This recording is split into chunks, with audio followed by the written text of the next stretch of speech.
Indian batting पे आएंगे, मैं आपको एक उनका बहुत वीक लिंक बताऊंगा जो शायद लोगों ने ऑब्जर्व नहीं किया, कल नमीबिया के मैच में सामने आया। कैच ये कि अब क्योंकि उनका मंत्रा ये कि हमने 5th गियर में खेलना है, this is where you get the chance.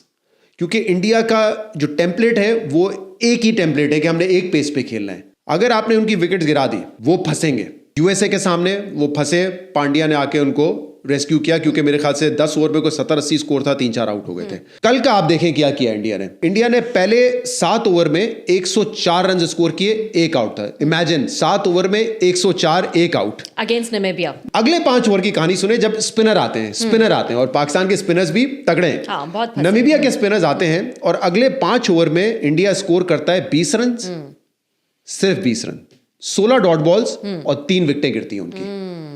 तो ये है आपका एक बड़ा एडवांटेज जहां पे आप इंडिया को पकड़ सकते हैं। आखिरी लास्ट 2 ओवर्स में, if I am not wrong, 5 जो है वो इनकी विकेटें गई हैं, सो दे वर स्ट्रगलिंग। इसके बाद तो रिकवर कर गए ना, फिर दुबे और पांड्या आए, उन्होंने उन स्पिनर्स की पिटाई भी कर दी।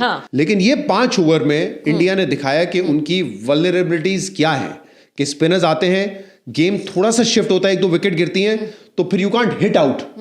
इन विकेट्स पे, श्रीलंका की विकेट्स पे भी you won't be able to hit out, फिर आपको थोड़ा सा गेम बनाना पड़ता है सिंगल डबल्स करके। लेकिन आप ये कह रहे हैं शहजाद, तो इनके पास गेम बनाने वाले प्लेयर्स हैं ना, पांड्या ने आके संभाला। देखिए वही कह रहा हूँ, फर्क ये है ना, नमीबिया ने तो उनको 5 ओवर तक चोक करके रखा, रन्स रुक गए, 3 विकेटें गिर गई, दुबे और वो आए, उन्होंने कर लिया। लेकिन पाकिस्तान की तो बेहतर बॉलिंग है, तो अगर हमें इस तरह का कोई एडवांटेज मिलता है जो हमें पिछले एशिया कप में भी मिला था, हमने ऊपर से 3 आउट कर दिए थे, तो वो मोमेंटम हमें लूज नहीं करना है। रिजवान याद आ गए आपको इस पे? बिल्कुल। ठीक है, मोमेंटम पकड़ लिया तो मोमेंटम छोड़ना नहीं है फिर आपने, और मोमेंटम उनको दे दिया तो वो मोमेंटम पकड़ लेंगे, फिर मोमेंटम हमारे हाथ से निकल जाएगा। बिल्कुल, ये मैं कह रहा हूँ उनका वीक लिंक है, क्योंकि वो एक गियर में खेलते हैं, तो जब गियर चेंज करना होता है फिर आपको नहीं पता होता, देन यू आर लॉस्ट कि आपका प्लान बी क्या है। वो प्लान बी पे जाते हुए मुझे लग रहा है कि इंडिया स्ट्रगल कर रहा है, और ये हमारे लिए, अगर आप पूछें कि हमारी अपॉर्चुनिटी क्या है, उनकी स्ट्रेंथ आपको मैंने बता दी, ये उनकी वीकनेस है, विच इज आवर अपॉर्चुनिटी, कि यहाँ हम उनको चोक कर सकते हैं। अच्छा, वैसे मैं तो बिल्कुल आपसे इस चीज पे एग्री नहीं कर रही कि उनकी ये वीकनेस है। आई थिंक उनको पता है, डेटा के साथ बता रहा हूं, मैं आई थिंक कि उनको पता है कि कब मारना है कब नहीं मारना है,